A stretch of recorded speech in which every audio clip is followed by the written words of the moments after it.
kind of peculiarly, I can't say that word. Peculiarly. Yeah, peculiarly. I'm not even gonna try it. Actually, can't say it. Peculiarly. Nah.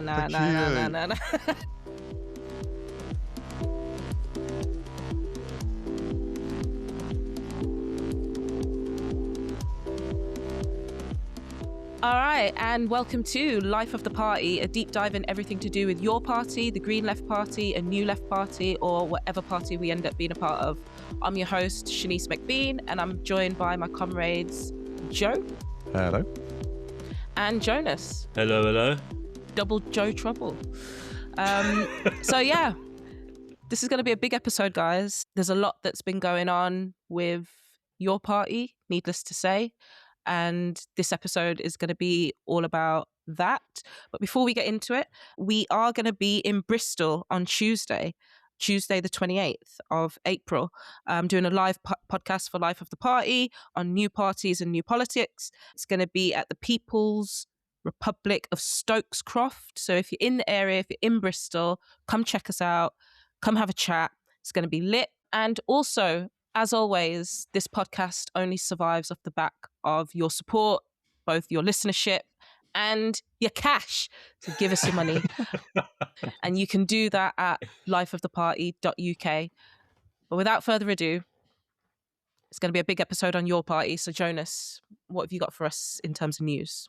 Yeah, well, the last time we spoke about your party was in the context of the Central Executive Committee elections, which saw the many slate, Jeremy Corbyn slate, the slate of him and his allies, win a plurality of votes and a majority on the CEC.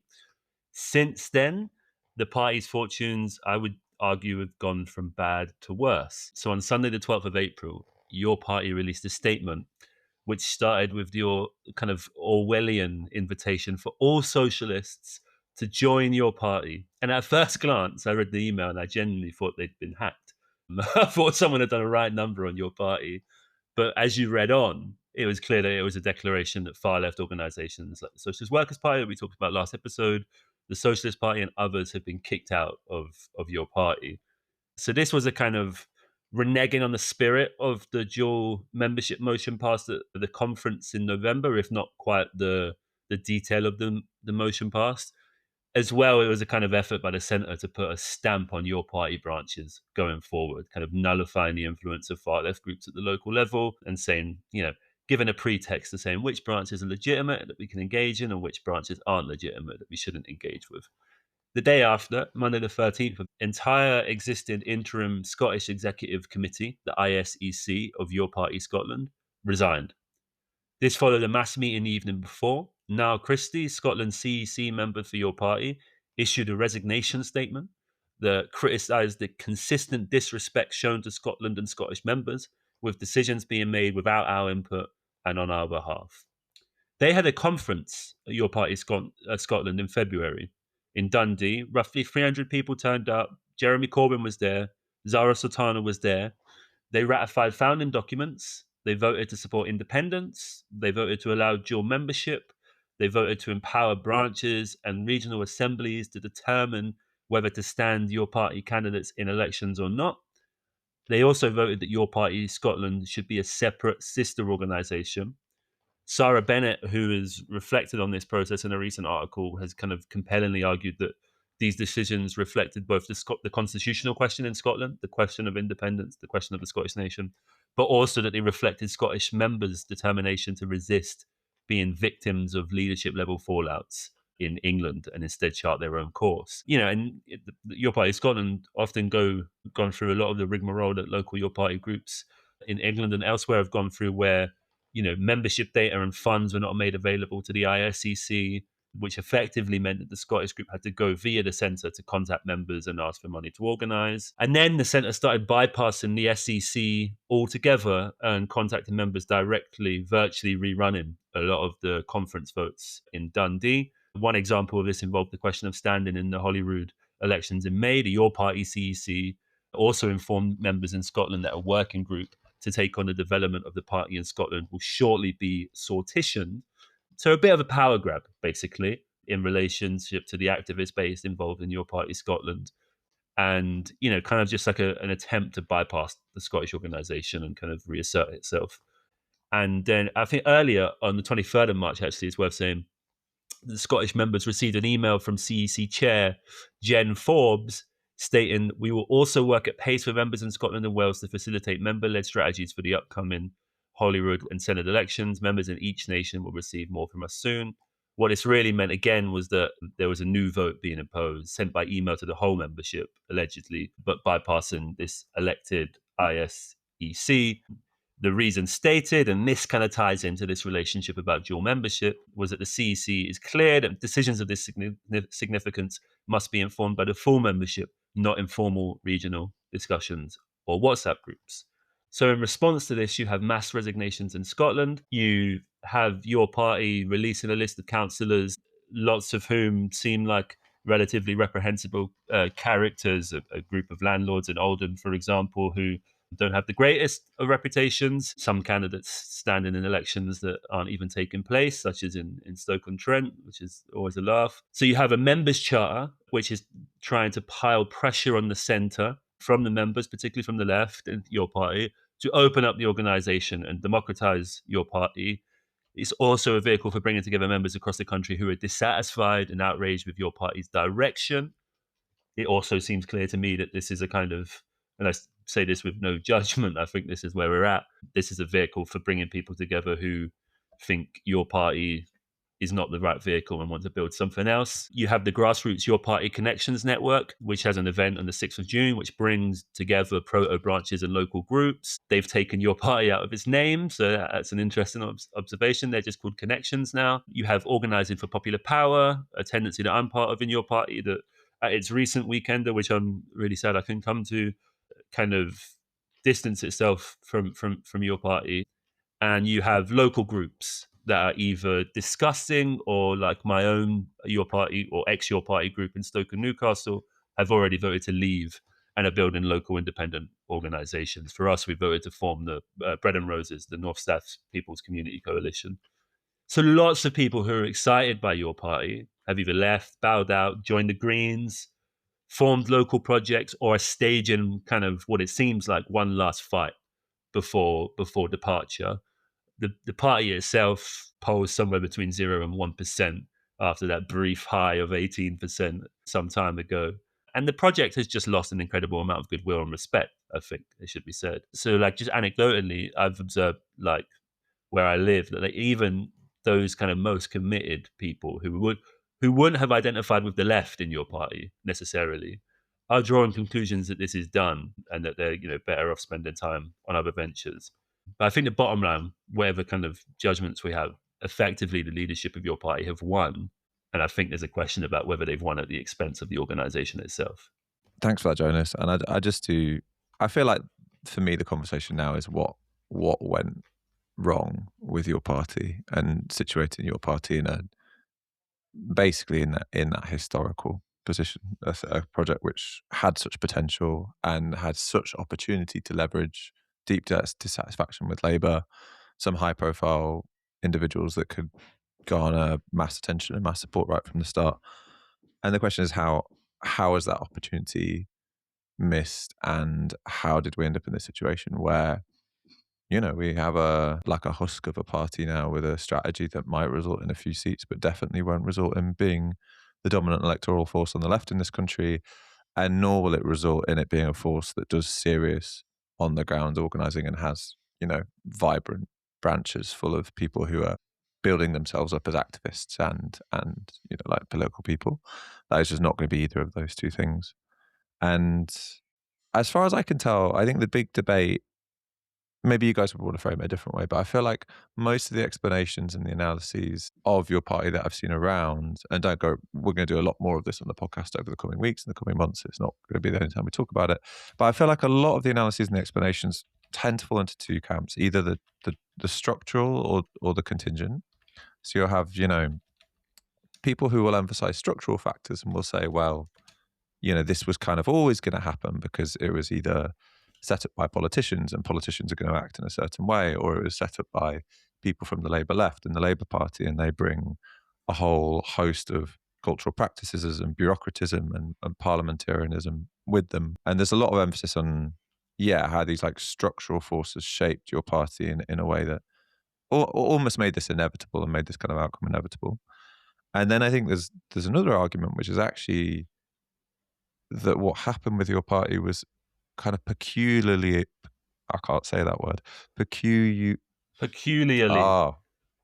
Yeah, peculiarly. I'm not even gonna try it. Peculiarly. Nah. It was really. There's another argument which I think I am more of. Find a synonym. It was very contingent, and I think, but what I would try and say by that is that, like, you can point to the fact that, Jeremy has been shaped by the Labour Party all of these years and is going to bring some like negative cultural practices and some like bad people with him. But I do think that, the opportunities were so large and so open, and there was such dissatisfaction with the establishment and the Labour Party that actually a lot of the structural forces were positive rather than negative. And although Jeremy, and to an extent Zara, but a lesser extent Zara, have been shaped by the Labour Party, I think it is completely imaginable that different Labour figures could have set up your party and not clashed so spectacularly and not had these like massive fallouts. And I think for me, like I think there's just like a lot of writing around your party at the moment, often coming from the Marxist left, that is kind of talking about this as if it were all an inevitability and it was always going to go wrong. And really we should have foresaw this from the start because it would always have the baggage of Labourism or whatever. And I think that is a convenient argument for Marxists who are to the left of the Labour Party and the Green Party, because I think it kind of situates them in a position of being like right from the start. But it also just doesn't read true to me. Yeah, it doesn't read true to me. And that's, for me, that is the true tragedy of your party, is that like I just don't think it was doomed from the start. And I think with better people at the top, it really could have worked. Yeah, I've been toying with this a lot for the last few months, because I think there's a thing here, right? When we think about the structure, contingency, or structure and agency, right? Like, which are often seen as like two kind of irreconcilable poles in, say, Marxist theory, right? You have structure and agency, and there are different currents within Marxist theory that put a different emphasis on one. For example, Louis Althusser, the French philosopher, is often highlighted as the big structuralist. C.L.R. James, the Caribbean Marxist, is often highlighted as someone who loves a bit of agency. And I just think like these two categories are inseparable, basically. Like if the structure is going to move and work, it needs to move and work via agents. No, there isn't a magical force that's going to move it and work it, right? And I think that's what some of the kind of your party left analysis, I think, misses, right? Is that kind of indissoluble relationship between the two, between structure and contingency, right? Which is to say that like there is this kind of political structure or these cultures that are brought over from the Labour Party to your party, right? Like, for example, a figure like Carrie Murphy, deeply ensconced in the often quite obstructive layers of trade union bureaucracy, both in Corbynism and later on dissolved of those same structures in your party, but carrying on those cultures. I think that's a real thing. I think that comes with a set of politics and a set of precepts that shapes your party, right? And I don't think we should, and a kind of idea of how you get change, an idea of how you put things together, an idea of how you organize perhaps a maneuver that does affect your party from the outset. I think that's right. But at the same time, like, it's impossible to imagine it without the contingency of that particular figure, right?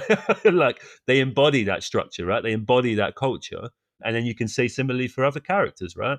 Zara Sultana doing a massive botched launch of the membership before anybody else on the thing has agreed to do it is a massive contingent factor, right? Like you can't explain that totally with structure, right? There's a massive contingent factor. The individual in history does matter sometimes, right? And you specifically can't explain, if we're going to focus on the botched launch, maybe as a key pivot point within your party's history rather than the original sin or anything like that. But if we focus in on that, like you can't use Labourism to explain that. Like, where's the straight line? Where's the straight line between the Labour Party and someone doing a massively explosive, like very public botched launch? Like, I don't really see that. I mean, and also like to use the Labour Party to explain Zara Sultana when Zara wasn't actually in the Labour Party for that long, wasn't a Labour MP for that long. You could use the student movement and the structures of the student movement and the culture of the student movement as a perhaps better way to describe Zara than you could the Labour Party. It just, you know what I mean? The only caveat I'd have to that is if you spoke to any of these individuals in last year, for example, like when things were going off the ground, there is always a lot of conspiratorial whispers about, oh, I don't like this person, and it always went back to some beef within the Labour Party. There's some moment of distrust in the Labour Party, right? Someone didn't trust someone from the time in the Labour Party because of some fight that happened back then, or some concession, or something or other, right? So like that kind of, I think this is the culture question comes to bear, right? Like there was a kind of set of cultural precepts that carried over into your party that were born from beef in the Labour Party. And I think, like, I really agree with you. I don't think any of this was inevitable, because I think, that there was a time where, like, even after Zara Sultana had declared your party, right, and that caused a massive fracas in the organising committee of your party at the time, and there was all of this beef. I think this was July last year, almost a year ago now. Like there were still a bunch of moments where it felt like they were bringing it back from the brink. They were making quite dynamic plans to found this thing, right? There was a level of trust rebuilding, right? But at every point, that culture, and this is where I think the language of overdetermination is better than inevitability, because they don't mean the same thing, right? But I do think there's a level in which, like, that culture overdetermined the outcome of your party, which isn't to say it would make it inevitable, but that kind of the culture and structure of fights in the Labour Party 6 years ago did have an overdetermining effect on the relationships between people in your party in 2025 and 2026, I think. Yeah, I really hear what you were both saying, and it appears to me that there's this debate that's going on, or at least within the debate that's happening, there's a meta debate that's going on between, do we need to explain things purely mechanistically, related to kind of structure and composition, or do we want to explain things in terms of contingency in relation to kind of personalities and characters and autonomy and choices?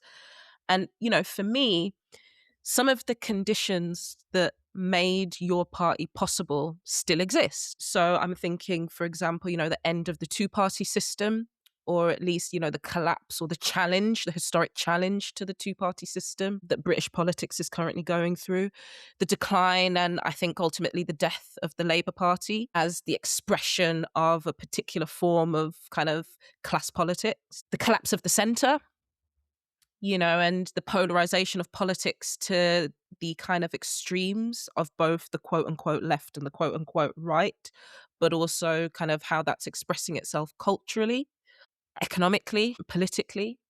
So these material conditions still exist. And then, you've also got, I guess, the kind of spirit of newness that's come with the rise of the Green Party. You've got lots of Marxists and radicals and socialists who are in the wilderness, kind of looking and wanting a political home. You've got these disparate struggles across the country that are doing really good work and really good things, but aren't united by a hegemonic project. So these kind of structural big meta things or big macro things still exist. And then you combine that with Jeremy Corbyn and Zara Sultana, who, yes, came from the Labour Party and have all the baggage of the Labour Party in terms of, how they organise factionally, how they organise through bureaucracies, through backroom deals. But choices were also made, and choices that were made could have been different choices. I think, for example, of the Green Party, the rise of the Green Party, despite all of these conditions being right, wouldn't have happened without the election of Zach Polansky. If it was still Adrian Ramsey in the driving seat, who has a different political position, comes from a different political tradition, has different political priorities, the Green Party wouldn't be where it is. That's simply the fact of the matter. If Zach Polansky hadn't had training as an actor, didn't have the kind of communications vim that he has, would the Green Party be where they are? I think, that's an open question, probably likely veering onto the no, it wouldn't be. And so for me, I felt this, I had an interaction with a comrade on Twitter where I declared that I left your party, and I explained that part of the reason for me leaving your party was the fact that, the culture, as you see it as an outsider of your party, just seems really toxic and chaotic. Not only have you got a really shit leadership who are dictating what the party should be, you also have a membership whose kind of response to that often just feels really chaotic and really toxic. And for me, it's just not a vibe that I wanted to be part of.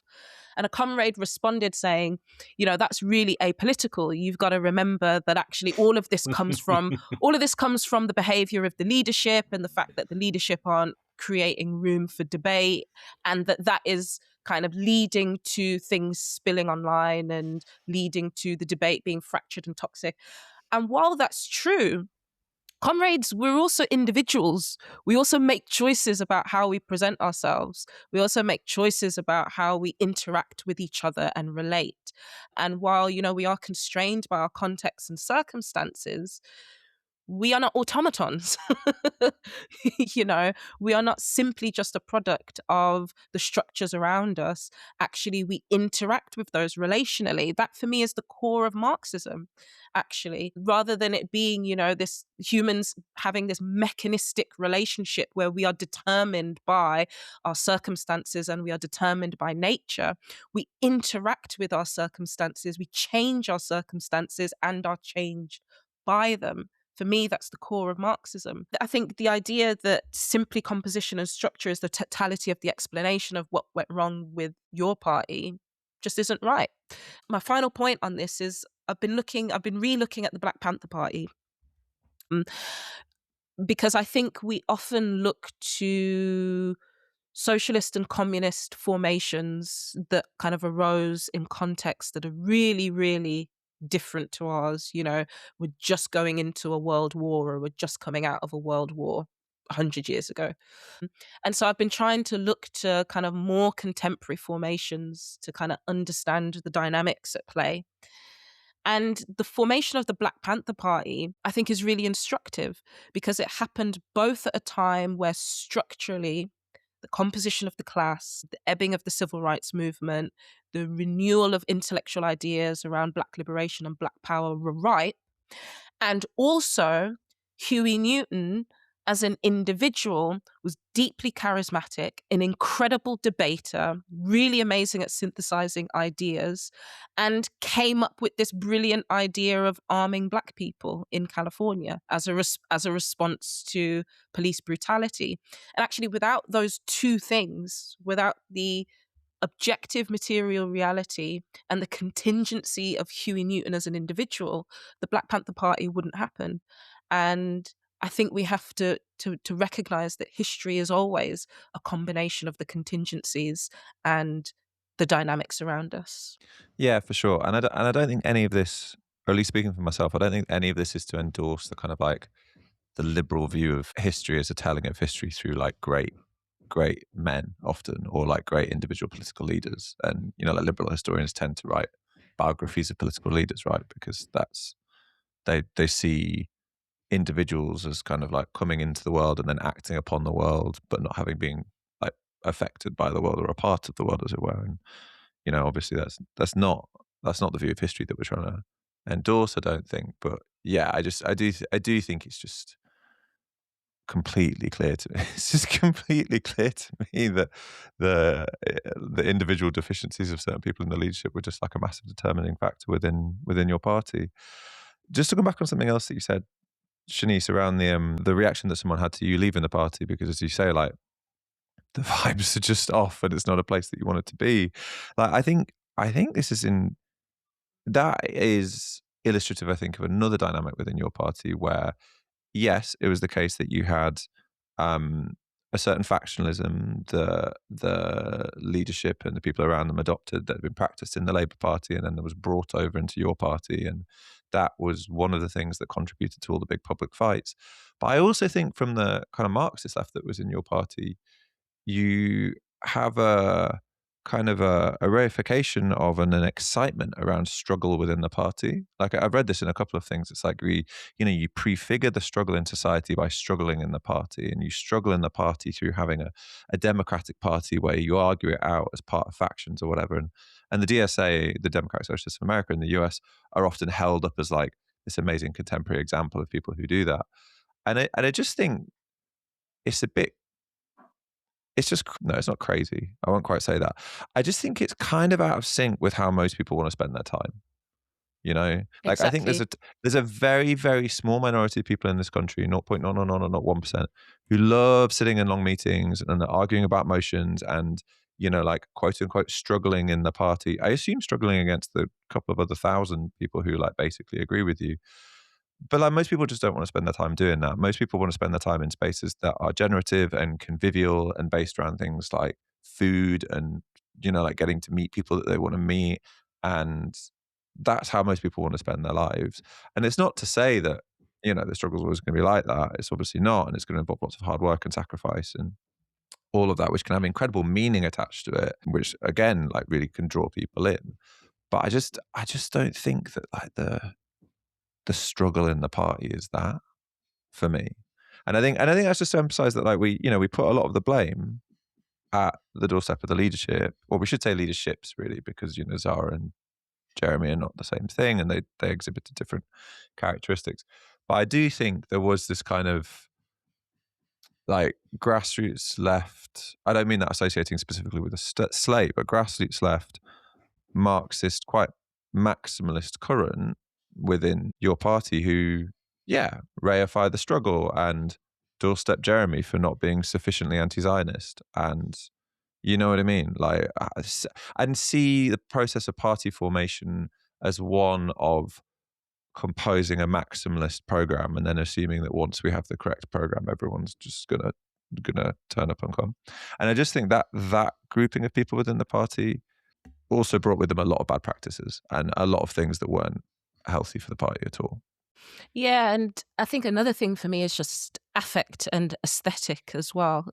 Quite frankly, I couldn't think of anything more lifeless than spending my time hashing out a program with a bunch of other Marxists for the next few years.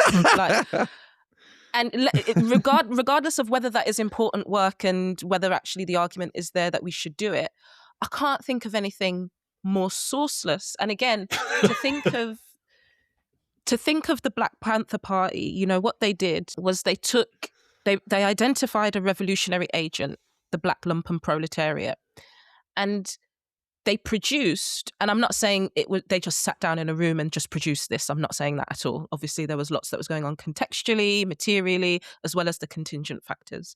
But the Black Panther Party was able to take a revolutionary agent, create this seductive aesthetic idea of the powerful Black political revolutionary, created not just a politics around it, but also an aesthetic, a counterculture, something that really drew people to then the organizational form. And it wasn't just a powerful aesthetic. They had the clothes, they had the gear, they had the attitude, they did their marches, they sang their songs, they created music and art. It was a collective identity. It was a vibe. And Huey Newton's genius in being part of creating that wasn't just the fact that he had the right ideas, as a Marxist, as a revolutionary, as a socialist. It was that he was able to communicate his ideas to people in a way that moved the soul of them as a class. And when I think of how we thought of your party, several months ago, and even the reason why we created this podcast, life of the party, the word life, it captures some of that in our kind of more drab British way. Yeah. What we tried to do with the podcast and the reason why we started it and what we felt at that time was a little bit of that vim of the Black Panther Party. It was a little bit of that hope. It was a little bit of that excitement and enthusiasm. And I think one of the things that the debates around what we should do next and what kind of party formation we should have next really miss is that vibe is political.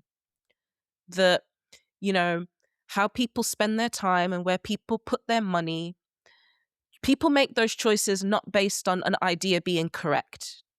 Obviously, there's a lot of contestation around what truth is. People make those decisions based on feeling powerfully connected on an emotional and spiritual level to an idea, so much so that it moves them to act. And so all of these debates that are going on around structure, around contingency are important. But if you can't talk to the class, if you can't move people, if you can't connect to people on that affective level, then, you know, the question of a party is neither here nor there, because you're just going to end up being a reading group or, you know, a bunch of radicals having deep conversations every Friday night. And I think for me, it's the result of intellectualism being really disconnected from the question of kind of mass class character, and how we think that we can just kind of like sit down and create correct ideas that are disconnected from actual class activity and actual social relationships with the working class that we're both part of and want to relate to. Yeah, well, I guess one thing I'll say is that, like, the left of your party, because that's who we're having a conversation with right now, right? Let's just be let's be completely honest. That the are quite variegated as well, right? Like, there are a bunch of different assortment organizations and different types of people and varying levels of like rootedness in struggles and battles and movements and stuff like that. So I think and not everybody is the same, right? And I think actually a lot of people would identify with precisely what you're saying there, Shanice, who also happen to be part of different groups on the left of your party or were on the left of your party. And I think that should be borne in mind. I mean, just to interject there, you are one of those very vibey people. Let's just say that. Like, I do think, Jonas, you're a great example of what I'm talking about. You know, someone who is intellectual and someone who can also talk to people and move people. And like, a lot of these debates are happening at this high intellectual level and forgetting that we're actually trying to relate to people. 100%. Yeah. And just to batch Shanice a bit on that, like, it is. No, we've totally cut Jonas off. Jonas is not allowed to speak. He'll come back. He'll come back. But like, it's not me. But just on that, like, you know, yes, the left of your party is different in many different ways, and there's lots of different groups and different people that think different things and would agree with some of this. But a lot of the written proposals that have come from the left of your party about what should come next are very similar insofar as they don't talk about any of this. They don't talk about vibe. They don't talk about affect. They don't talk about leadership. They don't talk about aesthetic, culture. They don't talk about, frankly, how are we going to get the millions of people who identify with socialist politics in the UK into an organisation that they actually want to be in and stay in? You know, like they don't talk about that. What they talk about is the programme, and they talk about the myriad of different procedures and rules that the new party is going to have. And all of this stuff is just, I mean, the program bit would be controversial for some people listening, I think. But for me, like, a lot of this is just detail. This is not the primary thing. The primary thing is exactly as you say, Shanice. How can you do something that moves hundreds of thousands of people in the class in a way that just really deeply connects with them and makes them feel like they have an investment in these ideas, this politics, this organisation, and the people that are a part of it. And there's just absolutely no thinking on that, as far as I can see. Well, look, Jonas, you come and defend them all. No, I'm not going to defend them. Look, I mean, I agree roughly with what you're saying, except for there are a bunch of people. For example, we've spoken recently about the proposals, for example, that went into the Organising for Popular Power weekend, of which there were several which were outwards looking, that emphasized culture, that thought about culture, democracy, and strategy together. Sorry, in my head, I was putting them in a different category. Yeah, which is but fair enough. But I think it's you know, it's the left of YP, right? That's what we're talking about, and I think that they both exist within that world, even if there are some obvious differences. And I think part of the important thing of the next few months is kind of fleshing those differences out.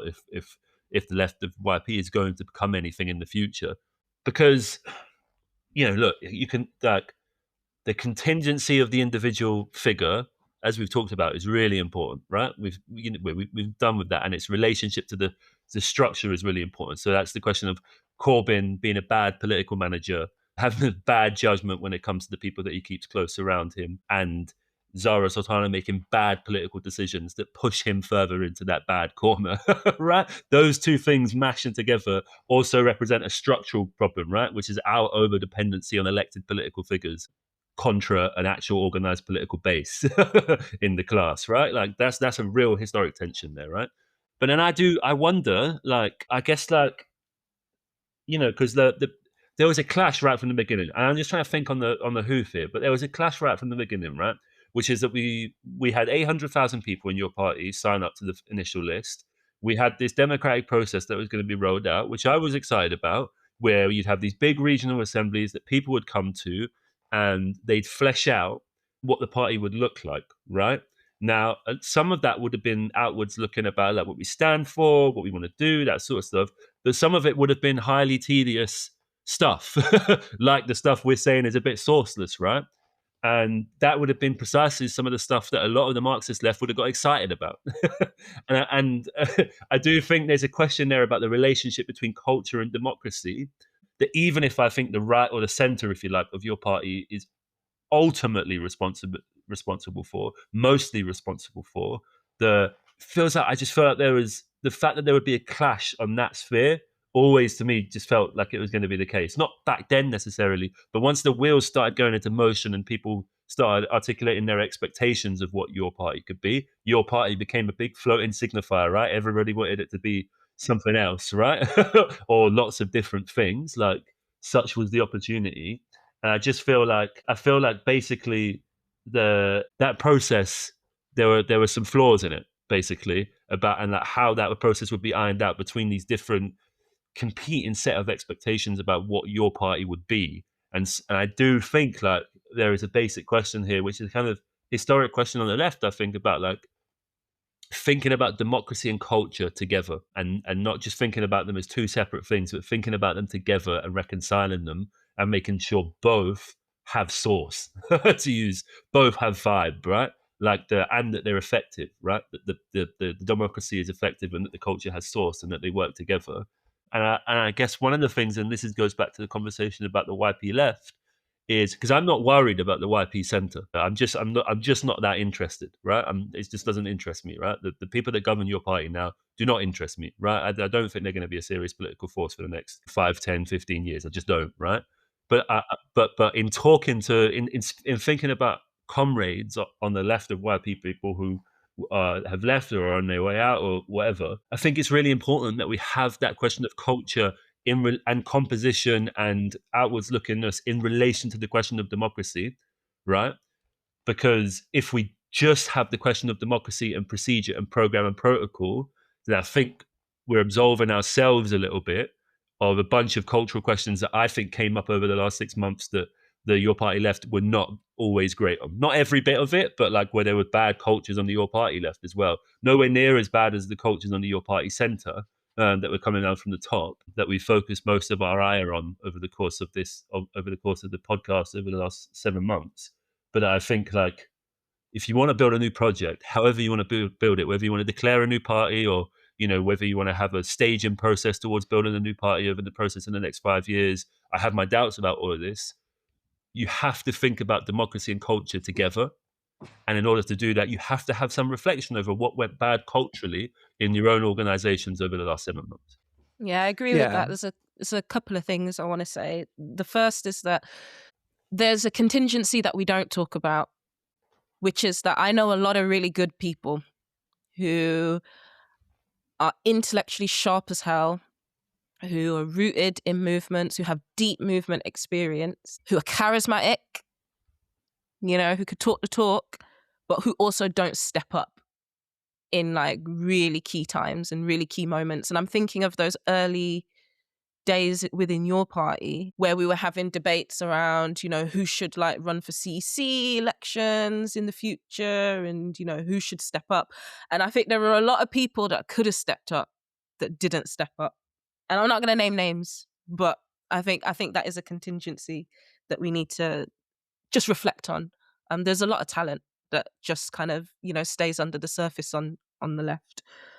I do think, I don't know what you guys think about this, that there's a question of the party form itself here. And that isn't to say I don't think that we need some kind of organizational expression of the class. Obviously, I do.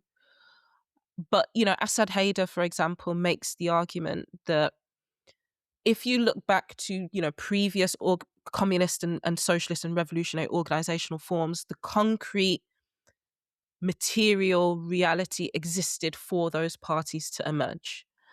So just to go back to the example of the Black Panther Party, you've got the ebbing of the civil rights movement that was supposed to deliver Black liberation and delivered marginal desegregation in the South and didn't deliver anything for Black people in the North. You've got all this intellectual work that's going on in the Black liberation movement that's creating new ideas. You've got the rise of the idea of Black power.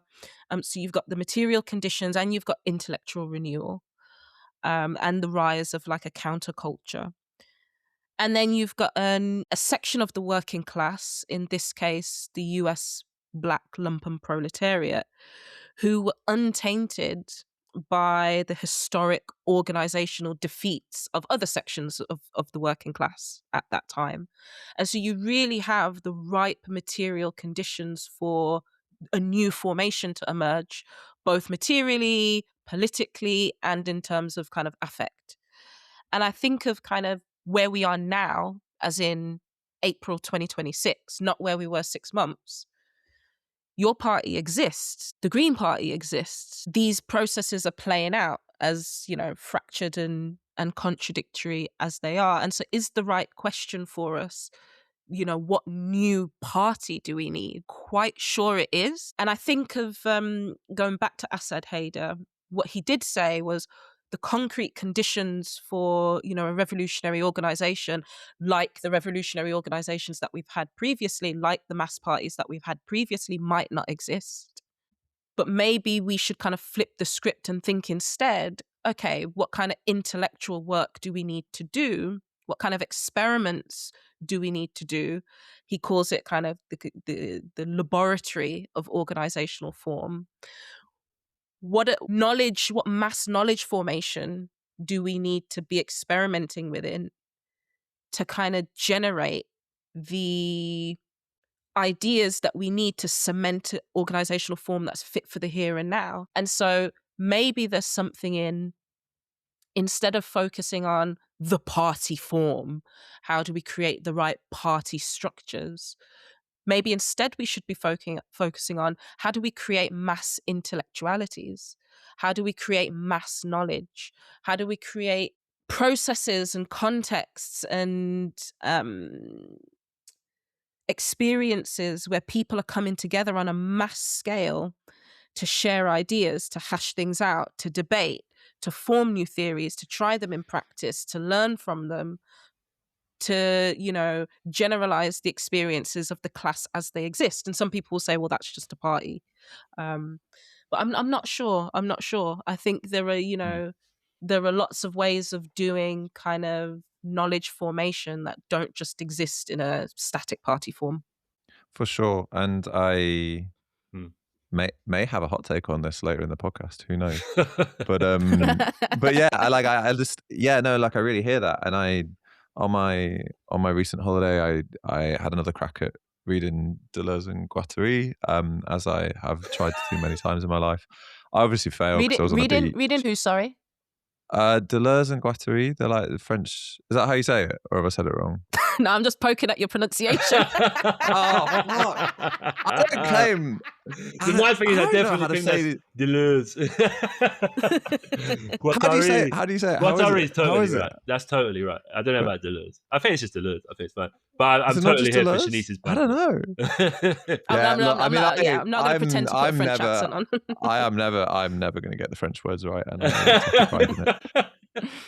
But I gave it another crack, and obviously I failed, and instead just read loads of books and read loads of stuff about Deleuze and Guattari rather than actually reading the primary text, because I'm not a philosopher at the end of the day, and that's just fine. But the reason this is relevant to this conversation is because they basically have this conception that everything is always in movement and flow, and you can't really distinguish between discrete objects or events, and really everything is kind of like part of the same totality in various ways. And when looking at political organization, at least some people that write from their perspective have this idea of like, well, okay, instead of getting stuck on kind of like organizational forms and trying to essentially like categorize different organizations as like, this is a party or this is that or this is whatever, it's far better to think about the kind of the the the flows of energy that go into organizational forms, how those forms articulate that energy, and then what effects they have. And when I heard you talking about that, Shanice, about like, you know, how can we create a kind of like an effect of mass intellectuality or like an outcome of like mass intellectuality, it really made me think about that. And yeah, I do think that a lot of the writing on your party has been stuck in thinking about how can we resurrect a party form from the early 20th century, for instance, or how can we create something that fits this exact mold? So like we look at the DSA and it's like, how can we make a DSA? Or we look at the PTB and how can we make a PTB? Whereas really it might be far better to think about what organization or what in Deleuzium was what assemblage of organizations and people might we need to create the specific effects that we need in this moment, you know? And like, and that, yeah. And that for me was kind of it was a good twist on how to think about it. But you did contradict yourself because you said no, never. I never do that. No. But you quite disparagingly said you're not a philosopher, and that actually contradicts what you said. Yeah. Because, you know, it's a Gramscian notion that actually we are all intellectuals and we are all philosophers, and knowledge is a production of, or knowledge is an outcome of class intellectuality and mass intellectuality. And I think actually we need to get much better at recognizing that ideas and knowledge formation and intellectuality should be a mass project and a mass process that involves all of us, not just, you know, a select 100 Marxists in Britain. Yes. Yeah, no, look, I do completely agree with that. I suppose I say I'm not a philosopher because it just gives me the excuse to not actually have to read Anti-Oedipus. But yeah, I know, I totally know what you're saying. Yeah, I mean, just to say, like, there's so much here that we should pick up for future episodes. Like, I mean, we should just discuss the Black Panther Party in the future. We should just discuss Asad Haider's PhD on party and strategy in post-war Europe. But like, there's like, it's just like the Gramsci stuff. Like, there's just so much here we should pick up on. I'll just say one thing, actually, very briefly, which is that I maybe pushing back against something that Shanice said about the CEC and about like. I think by the time, you know, there was the Our Party stuff after Zara Sultana had launched the membership, right? And that basically blew a lot of organic connections between the left of the party, the left of your party, and the CEC.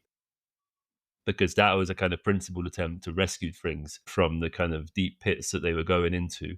And I think it's precisely at that point, either because of disrupted relationships in that moment or because people were burnt out after the Our Party stuff and all of the other factions that were doing stuff like the DSYP, etc. Like it just became a bit difficult for lots of people who maybe should have stood to countenance actually standing for the CEC, which is something we have to think about, like how you sustain political leadership in this moment, in these moments of like quite coordinated and centralized hyperpolitics. I think it's quite difficult, actually.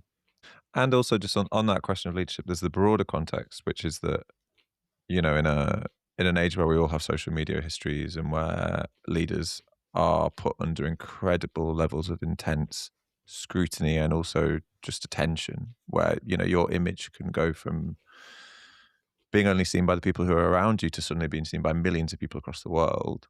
Like that is a context in which leadership is a scary burden. And there's a very good retort, which is, you know, like leading the Black Panther Party is an incredibly scary thing to do because, you know, you may well get shot.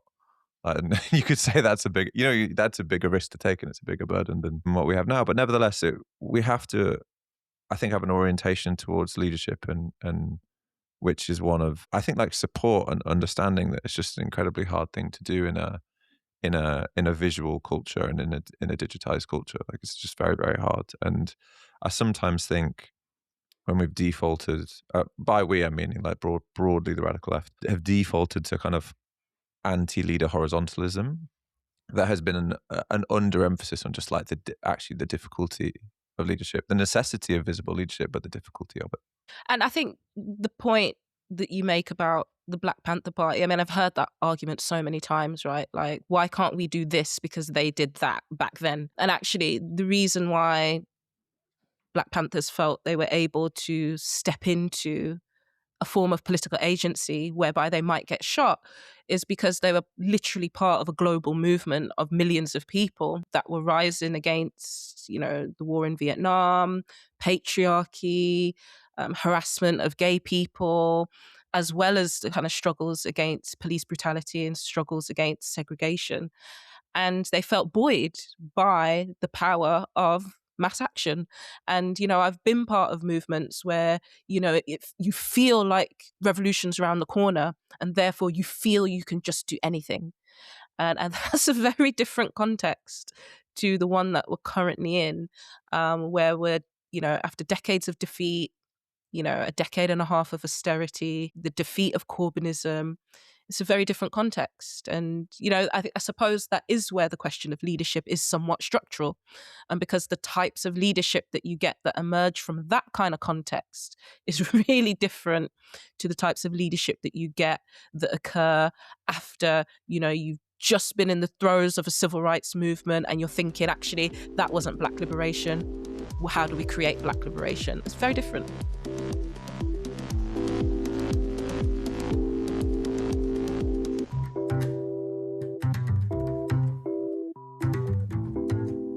I mean, what a rich conversation.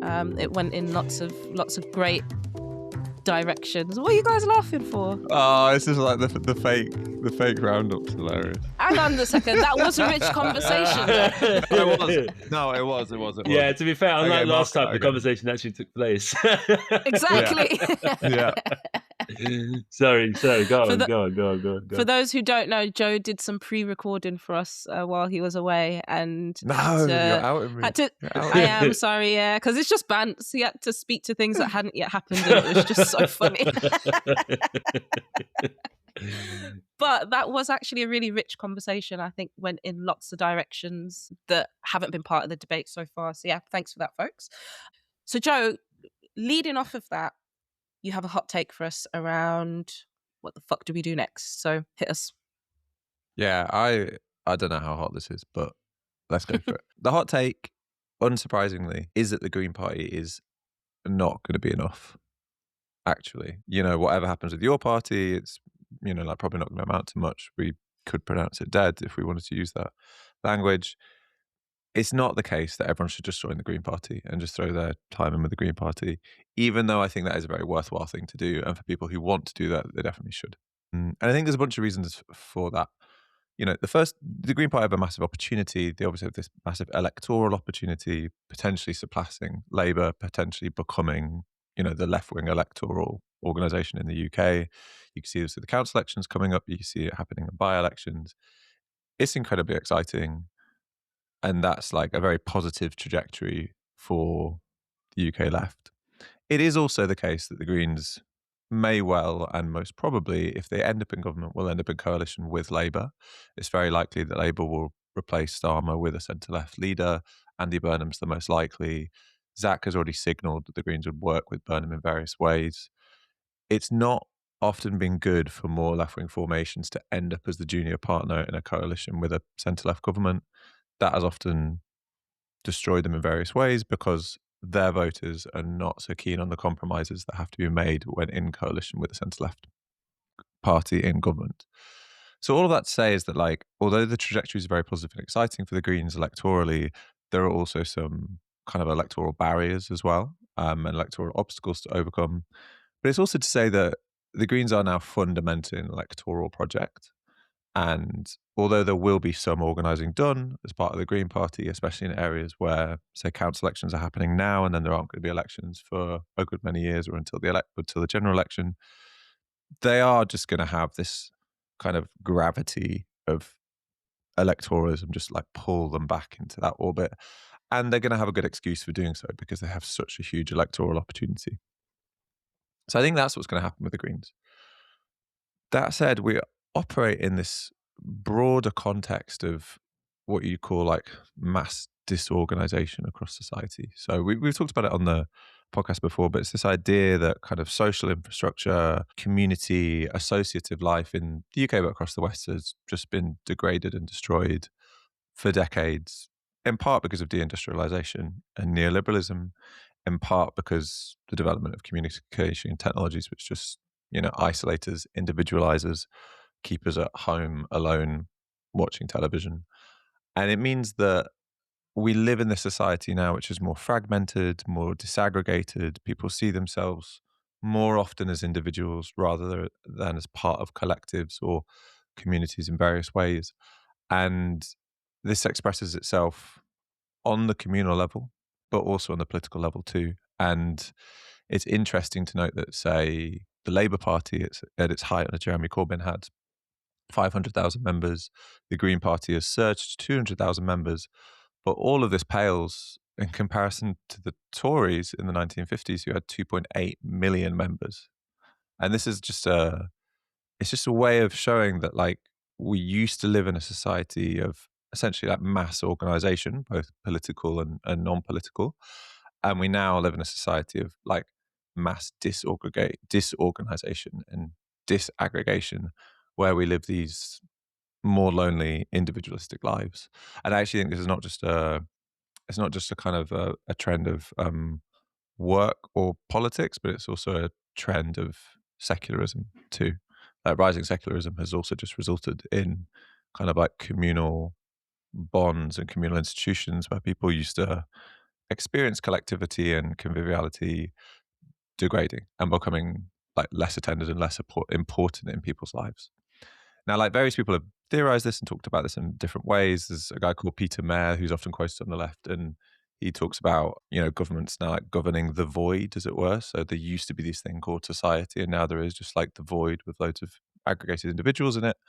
And Robert Putnam, the kind of like center-left sociologist in the US, talked about it originally in his book Bowling Alone, which was talking about the phenomenon of people who, you know, people used to go bowling together. Now people go bowling alone, and what's kind of like happened to associative life in the US.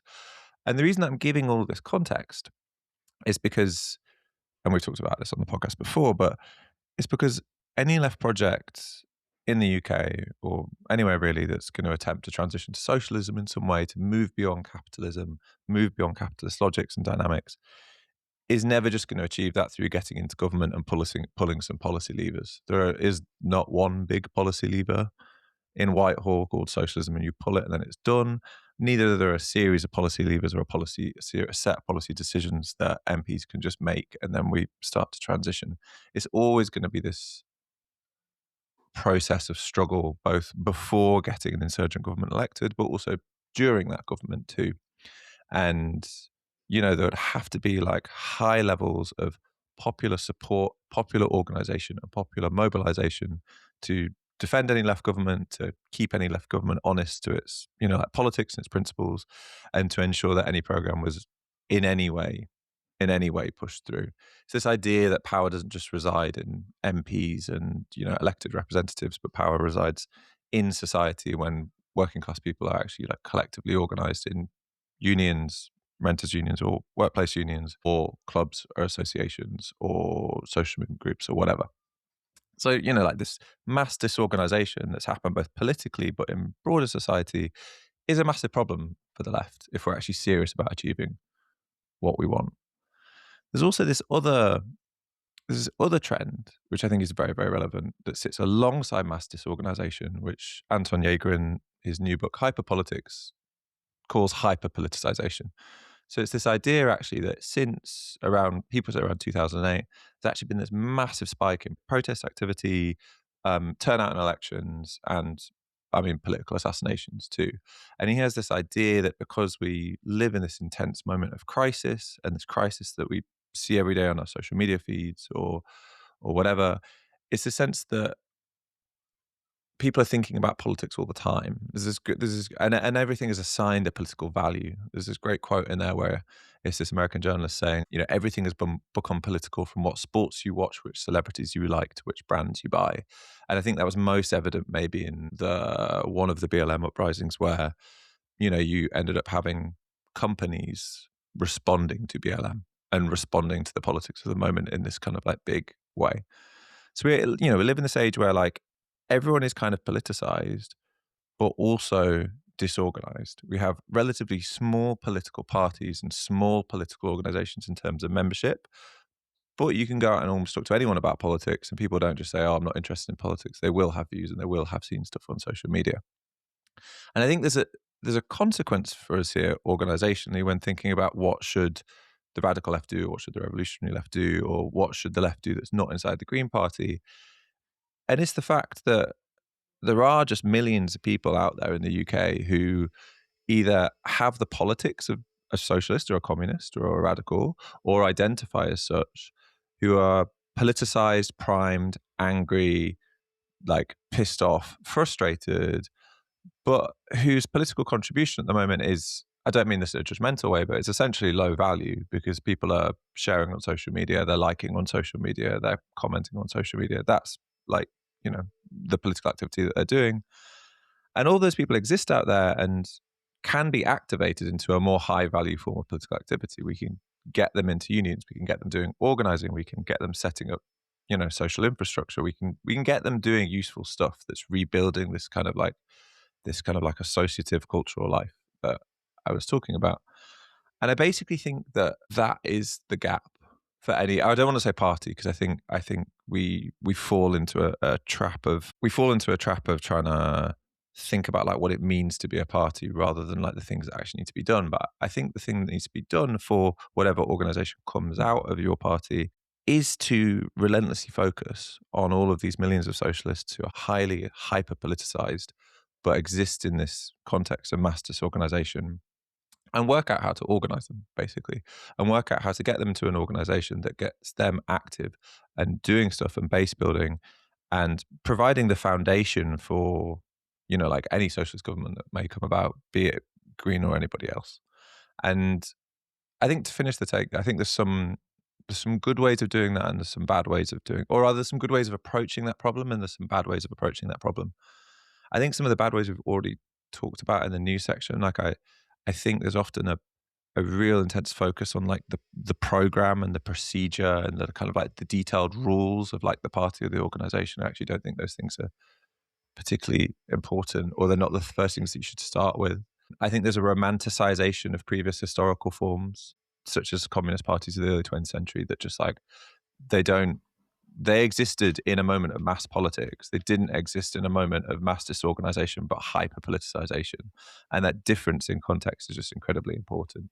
And I actually think there's often not that much of a recognition of the structural difficulty of building something from the Marxist left as it is. Like the question isn't posed of like, why is everyone joining the Green Party, a social democratic or social democratic to socialist formation, and not joining one of the sects that already exist? And I think like prioritizing the Marxist left as it already exists and the people in there and their predilections is not going to build us the organization that we need. I think some better ways to approach it, a real kind of genuine spirit of inquiry, like going out and talking to and engaging with all of these people out there who already identify as socialists, but they are not in an organization, and trying to work out why. Basically trying to work out how we failed them so far, how the organizations that already exist have failed them, and how those organizations could be better. I think the organization needs to fill a genuine gap too. Do not try and compete with the Greens based on electoralism, but be serious about organizing and building social infrastructure, which the Greens are not going to do, but we recognize is really, really, really important. I think trying to build a structure that can actually scale. There have been lots of impressively scaled organizations over the last 10 or 15 years, often in the electoral realm, but like working out how we could build something that can actually grow if the appetite is there and if people want to join. And I think something that just speaks to the desires of the current moment, because yes, we're all pushed into individualism and dislocation, and we spend more time on our screen and our phones than we ever did before. But at the same time, most people are deeply dissatisfied with this. And there is a real crisis of loneliness, and there is a desire for conviviality. There is a desire to share food with other people. There's a desire for like collectivity and community. There's this wonderful quote where someone was talking about the party or the organization as a haven from the horrors of a purely private life. And that just kind of like really landed with me, and that like I don't just want to live a privatized life where I, like consume food and hang out with my friends and watch TV. I don't want to do that. I want something that is far more meaningful and collective and out in the world. And I think the final thing that I'll say is that just I think this organization, however we form it, whatever it is, needs to critically draw from contemporary analogy. So I think it's really important to look at successful organizations such as the Democratic Socialists of America, such as the Belgian Workers' Party. I think they're really interesting. There's much we can learn, especially because they're operating in a very similar context to us, far more similar than the mass communist parties of the early 20th century. And yet, we must not romanticize them, and we must not see them as a silver bullet, as they are often written about. And we must not gloss over the difficulties of, factionalism and infighting that the DSA have, or the very, that particular discipline that the Belgian Workers' Party has. So yeah, that would be my, I don't know, medium hot take. Scorching. I mean, it's pretty lemon and herb, to be honest, because I disagree with it all. Because I agree with it all. Lemon and herb. Lemon and herb. Oh, I would never say that to you. No. But it's lemon and herb because I think you're completely right. Though. I think you're completely right. That's why. Look, I think just to piggyback off what you just said, I think part of what a new organisation, or part of what a renewed left of your party should do, is take more seriously the places where conviviality. So this term conviviality essentially just means, the everyday places where people are coming together, the everyday expressions of culture and of class, of a multi-ethnic kind of collectivity. The left need to take seriously the places where these things are already happening. In sport, for example, football being a huge one in this country, the gym, massive one, actually, a massive place where people come together collectively. And actually, funnily enough, the gym is a place where people are just nicer to each other. Sometimes you get shitheads, but actually people are just nice to each other in the gym. They want to help each other. They want each other to grow. They want to support each other. Gaming, another key one. I think oftentimes people think of gaming as this really individual, isolated activity, which sometimes it is, oftentimes it is. But people come together through gaming platforms, through, platforms like Twitch, Discord, etc., in ways that I think people just don't take seriously, and in fact, which a lot of the right do take seriously. And around kind of food, people fucking love food, and people love to eat. People love to come together to do that. And previous parties that we do romanticize, while we do romanticize them and we need to kind of not overgeneralize into the current context, we can look back at them and learn a few things and notice a few patterns. And previous parties did take seriously the existing places where class sociality took place. The working men's club, the pub, in the case of the Black Panther Party, the church, the street corner. And Steve Bannon, and I loathe that I am referencing him in. I'm so glad you said loathe there. I thought you were going to say I love him. No, Jesus Christ. But the granddaddy, so to speak, of the modern alt-right and MAGA, and although there are splits between him and Trump now, he is a huge part of the reason why Trump became president. And he talks about politics being downstream from culture, and how politics is ultimately the kind of expression of everyday culture as it exists, not how we want it to be, not how it used to be, as it exists. And I think whatever new formation we decide to kind of explore, it's got to be an expression of the everyday, not just, this high macro level expression of class composition, but it has to be an expression of the way people just live their lives in the here and now, and in the existing ways that conviviality kind of expresses itself. Yeah, I mean, like add the pub and the mosque to that list of places that you kind of listed out as well, right? Yeah, lemon and herbs are right. I'm really sympathetic to both of you. Which is, it's not a comment on the quality of the take, Joe. It's just like on the levels of agreement, right? Exactly. But if we go back to September, right, we are on the cusp of a totally unprecedented development in British history, right? The formation of a mass socialist party to the left of Labour with a membership in the hundreds of thousands, a handful of elected representatives in Parliament, and goodwill, support, interest amongst a much wider layer of the population sympathetic to the politics of the left. And for us at the time, we were thinking, right, about how that historic breakthrough could be instrumentalized to do precisely the sort of stuff we've talked about in the last 5 minutes that you guys have brought up and that Joe focused on in his hot take, to instrumentalize to rebuild class power and capacities and socialities and politics. The promise in that form is gone now, right? That's what we're reckoning with, right? That promise in that particular form, your party, is gone. We took a shortcut because of these MPs who were breaking from the Labour Party, and we got burnt for it. And your party's, dependencies on those MPs and their own kind of idiosyncrasies and histories is ultimately what buried it, in my opinion. But we now live in its aftermath. And I think that's important because I see a lot of the talk at the minute on the left about forming a new party out of the ashes of your party. I'm just basically quite skeptical of that. I think any split from your party now is effectively a Marxist or a Marxist-and organization, which, whether we like it or not, was never the set of politics that YP communicated in 2024 and that struck such a chord with hundreds of thousands of people. A lot of that energy for political action now lies with the Greens. And I guess I just have trouble, especially when you're considering a much smaller base, much more shallower roots in the working class, far, far, far less elected representatives. We're talking maybe like a handful or two of councillors if there was a split. I don't even think that much. I just have trouble understanding what a new national Marxist party would do that wouldn't replicate existing Marxist organizations, basically, and what it would be, what it would uniquely bring to the table. And I guess for me, that's part of the thing that we have to reckon here, the anti-capitalist politics that Marxist politics has to reckon with today, is that the Greens are the dominant electoral force in English politics, as Joe has said, and that will be the case for the next 5 years and potentially longer, right? We don't know what's going to happen in 2029. And that their proximity towards electoral success, despite the kind of good noises, the good organizing, and the good politics that are coming out of organizations like Greens organize, will overwhelmingly be focused on winning office.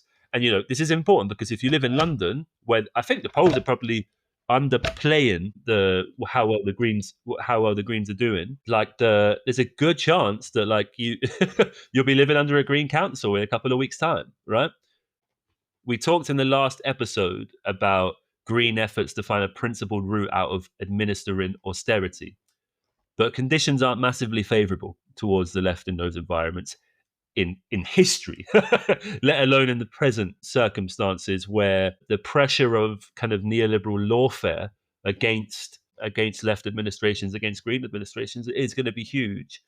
And this is where I go back, and I've brought this up in previous episodes, but I just go back to it all of the time now, and partly that's because I'm indebted to the work of Katrina Forrester, whose book I'm really excited to come out. But this is where I come back to the question of that classic question of in and against the state, right? Because there's this line from this pamphlet. The pamphlet was written by the London Edinburgh Weekend Return Group in the 70s. It's a kind of interest in libertarian Marxism that wants to do mass politics. It's really cool when it's in the moment of deindustrialization. And they have this line that Katrina Forrester is kind of helpfully focused on, which is that resources we need involve us in relations we do not. Right? I think that's a really important line. Resources we need involve us in relations we do not.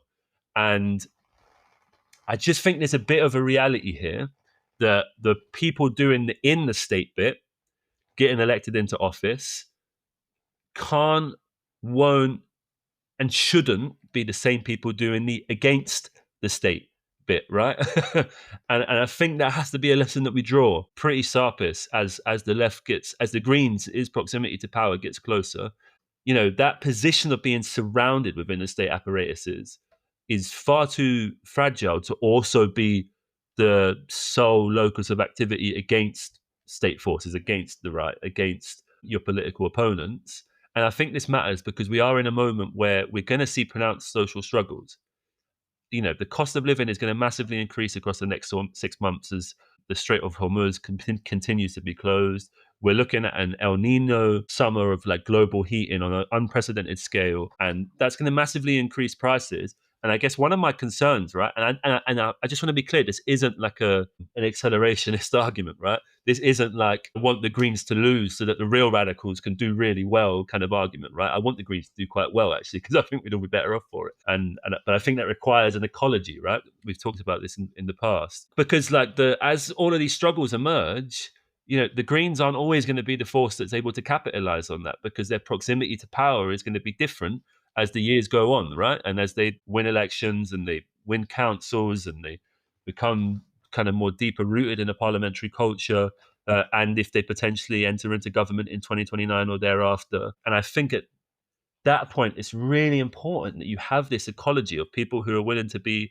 which isn't to say forsake electoral politics, but people who are willing to be against the state while other bits of the left are in the state, to try and halt the absorption of left Greens, of left-wing politicians into the apparatuses and the modes of thinking and the duties of the capitalist state.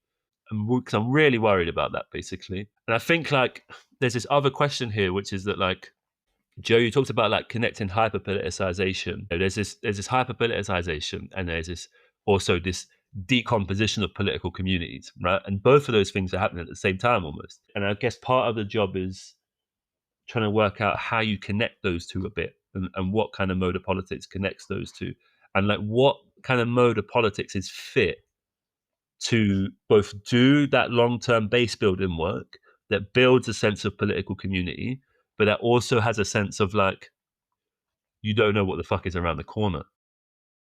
You don't know what social explosion is around the corner.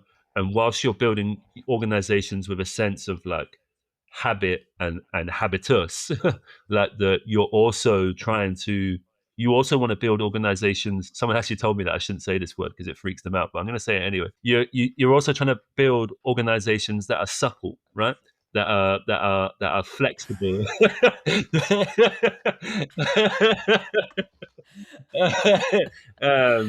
Like you need organizations that are supple and that flexible. So when there is the fire next time, if you like, in the kind of in the words of James Baldwin, like you're able to kind of meet it and relate to it and capitalize on it and have a relationship to it.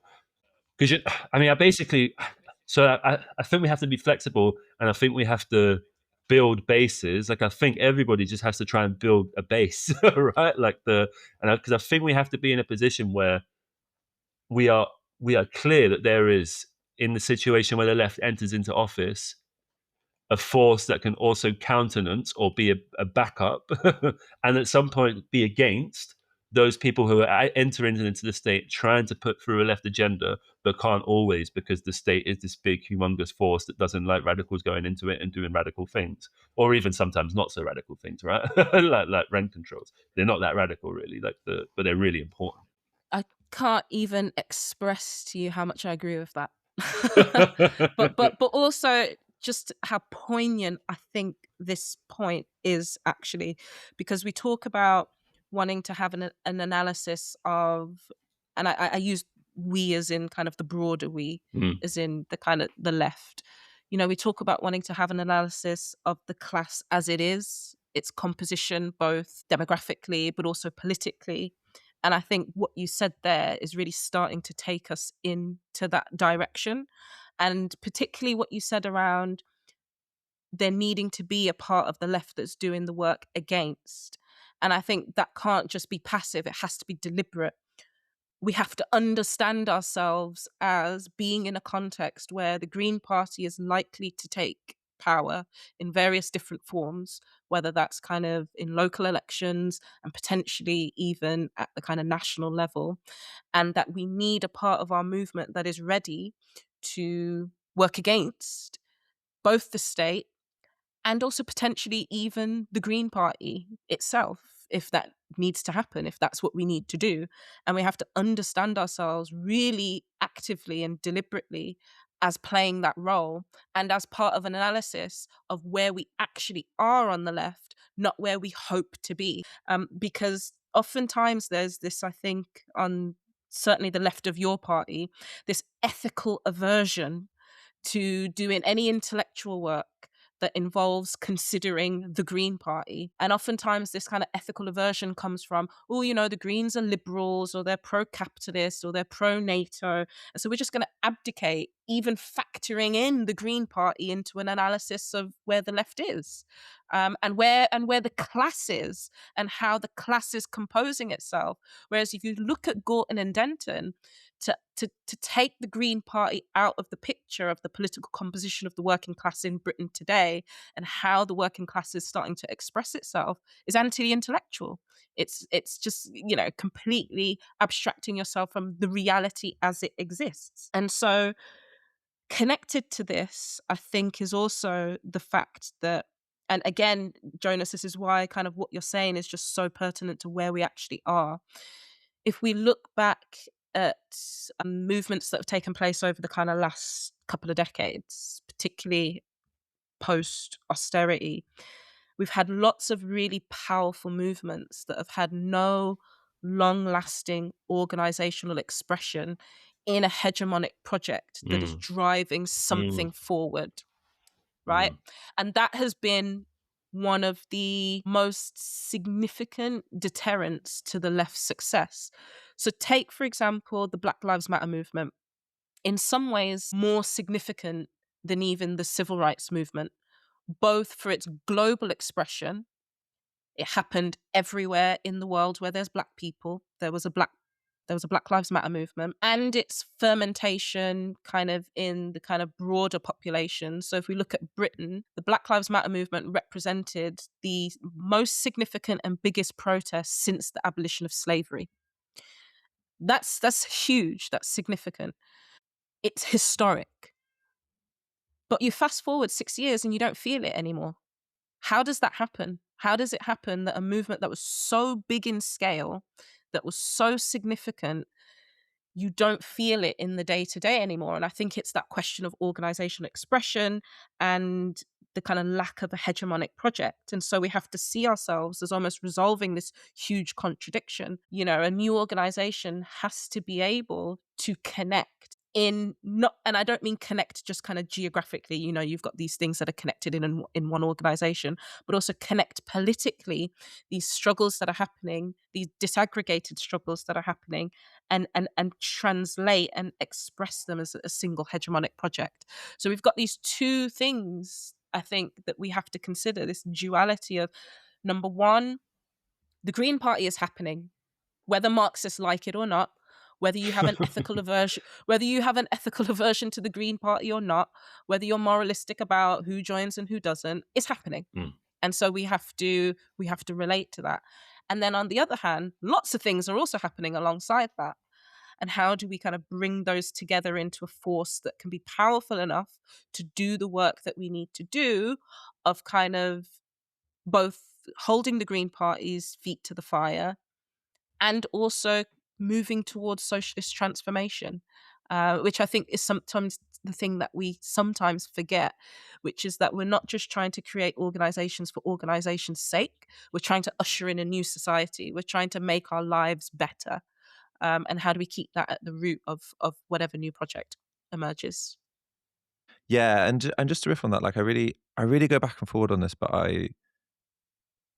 it's like, what is the most ambitious organizational form that the left could adopt in the current context? Because I you know, like some parts of the left are very much limited by a nostalgia for the past and, you know, past communist organizations.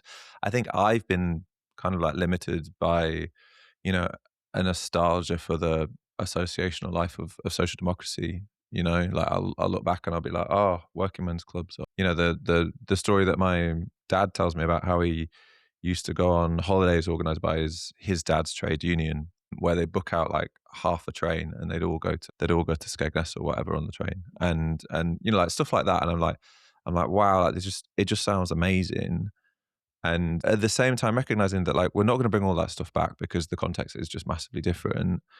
But I don't want to end up in this kind of like 21st century pessimism either, where I think, well, okay, because we're also individualized now and because our subjectivities are different and because we spend loads of time online or on our phones, it means that just nothing is possible, and we have to kind of like forego the terrain of association and collectivity in it. And where I often land, to be honest, and this is riffing on your point, Jonas, about building organizations or forms that are supple, I often land on the place of opening spaces, be they like social centres or community centres or whatever. We've got one in the east of London called Pelican House, where I spend a lot of time, which are explicitly associated with the left, but can be used by lots of different groups in a very flexible way, and bring people into contact with left-wing politics, but don't demand that they become like a strict member of an organisation. And I think they're very good at doing that in a way that's fluid and supple, in your words, but also kind of like embedded and real, because they're premised on in-person meeting, and they're premised on in-person collectivity. So they do, they feel really meaningful and powerful and important, and I can't kind of measure it, but it does feel like that at least the London-based left is far stronger for having had 5 or 6 years of Pelican House, however long it's been. And yeah, I wonder if when I put my emphasis on social infrastructure like that, or on spaces in particular, I'm being unambitious. I wonder if I'm being unambitious in saying that, well, no, we're not going to try and set up the kind of organization that actually asks for an enduring commitment over time and a sense of like responsibility and longevity, and the idea that you're committing yourself to this organization and these people for your entire lives, and you're building these kind of like enduring relationships as comrades. Like I worry that I'm not being ambitious enough in aiming for that, and actually I'm being too constrained by a certain kind of like pessimism of the modern context. Does that make any sense? Yeah, it makes total sense, and it's a problem that I wrestle with all of the time as well. To be honest with you, of like there's and it's a problem we've wrestled with before in the pod, right? Like implicitly, where like we don't live in the 20th century where, or bits of the 19th century where the conditions for producing those kind of associational cultures existed, right, in the same way. But there are also loads of implicit associational cultures that exist in society today, right? You and Shanice have done a good job highlighting some of those. But if you can't recreate those 20th century associational cultures, like for example, oh, I forgot the name of the author now, but is a geezer who wrote a book about the history of the Italian Communist Party, and talked about the Italian Communist Party, the biggest communist party in Europe, I think, as a nation within a nation. Like it's quite Gramscian language there as well, but like of a whole life world that existed and was rooted. And there are debates within at the time within Italian communism about like, is this world disintegrating? Like you have this whole new sub-proletariat that exists, and so like it's not the same as it as we imagine it, like in terms of the relationship between associational culture and production, if you like, and big workplaces and engineering and car manufacturing, etc. And so I wrestle with that problem all of the time, and I'm at that point. It was like one of 2 dawning realizations I've had since the end of your party, where you're only going to know if you experiment and find out, basically. Like that was my first one, and then like my second dawning realization, and I want to talk a bit about this, which is we formed this organization, Bread and Roses, locally out of the kind of ashes of your party, and it's great because like a comrade who I didn't know 7 months ago, who got involved in your party stuff, kind of writ this proposal because they didn't think the answer was for us all to join the Greens. And I was like, wow, this is amazing. And we kind of went through the proposal and we fleshed it out before, and we discussed it a bit more, and we voted unanimously that we're going to form this Bread and Roses North South People's Community Coalition. And like it's full of a bunch of different people, doctors, supermarket workers, artists, freelancers, admin assistants, people that work for political organizations, you name it, right? But when that person came to me with this proposal and said, I don't really think we should join the Greens, here's what I'm going to propose, and I read it, I was just like, thank you, because it was just like someone saying to me, like, reminding me what one of the big problems of politics has been for us over the last 15 years, which is we don't build enough institutions of our own on the left. Like we don't build enough durable institutions that can outlast the last wave and be supple enough for the next wave, right? And I don't want I don't want to glaze it too much, you know, like I don't want to make a virtue out of necessity. This was a rescue operation for the sort of your party car crash locally, but it's also the first time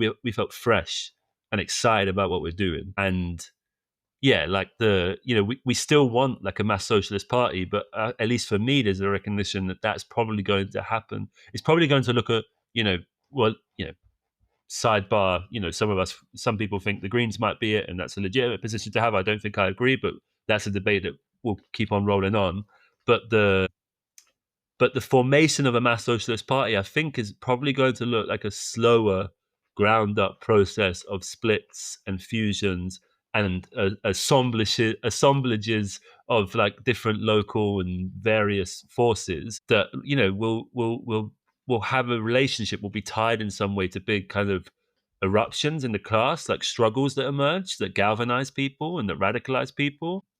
And I imagine people, my instinct, my impulse is that, the kind of thousands of people, of activists who are going through the Greens right now and who are going through what is quite a rich, but I suspect at some point pretty painful pedagogical process. And that for me is the kind of journey we're on right now. And it's a frustrating journey because we had that opportunity in September, but I think there's just no point trying to recreate the September moment when it's gone, which I know no one here is arguing, right? But like and I want to say, like, I hope there's some federated process of national coordination as well, right? I hope this isn't just some like everyone goes off and does their own thing. There are all these organizations that exist, like Greens Organized, Connections, DSYP, O4PP, RS21 that exist, right? I hope those guys have relationships with each other and are part of a conversation. But I think this is a long haul process now.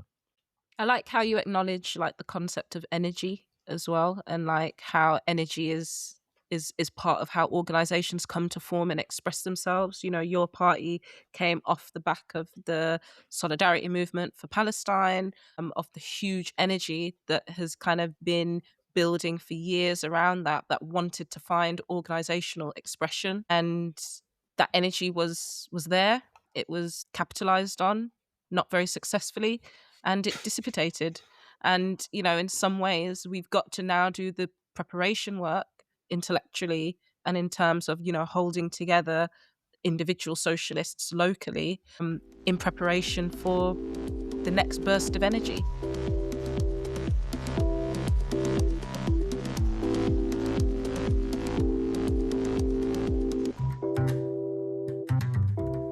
All right, comrades, another rich conversation, genuinely rich conversation. Actually rich.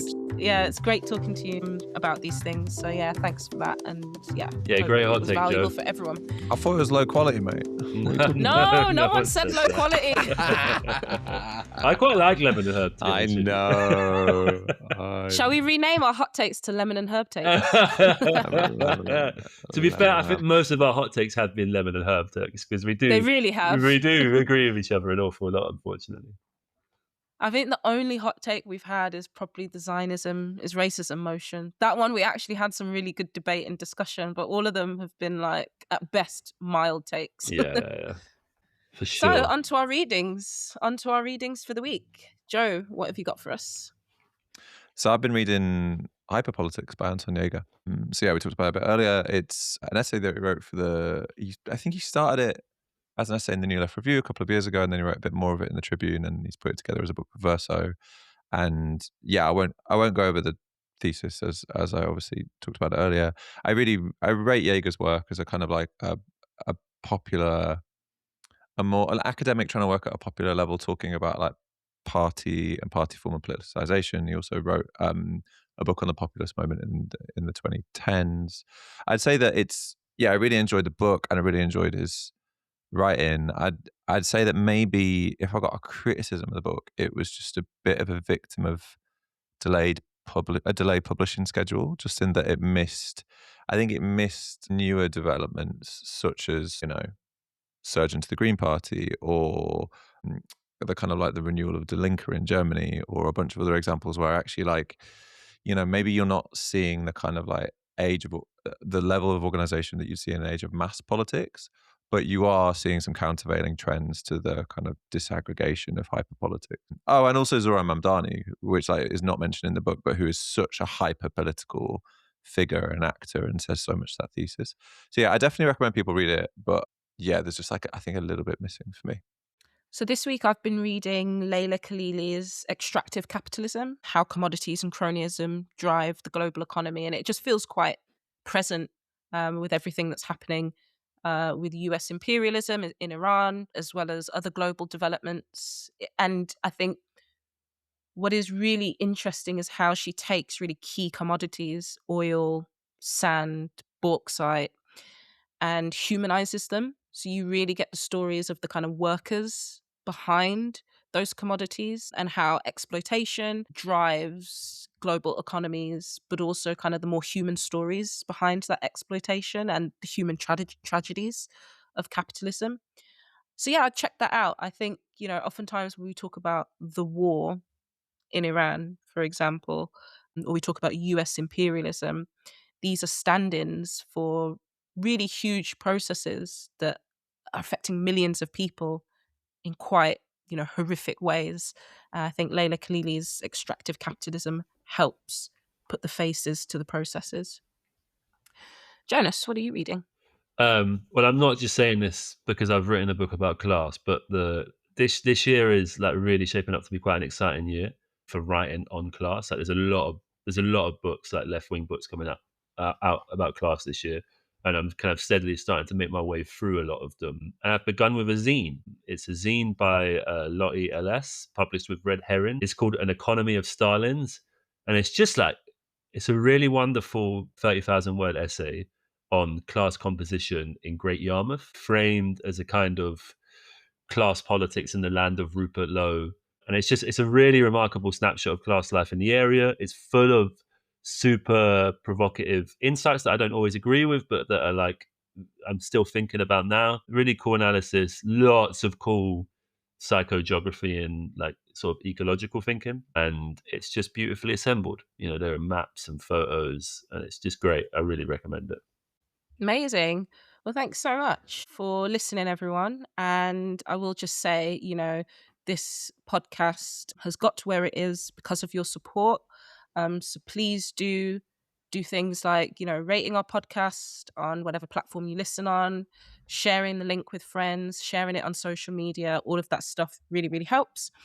And of course, if you're able to, do support the Life of the Party pod at lifeoftheparty.uk. Become a supporter or a member. We also want to shout out our CADA subscriber,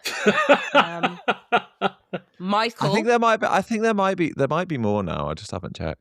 Okay. You said that last episode. Yeah. Yeah, and I still haven't checked. I still haven't checked. Next episode, we will be naming all of the names of our £10 a month supporters. But no, a big thank you to those that do support us in all of the ways, because it really helps our pod to grow and to flourish. So thanks, everyone. And we'll catch you in the next episode. Safe.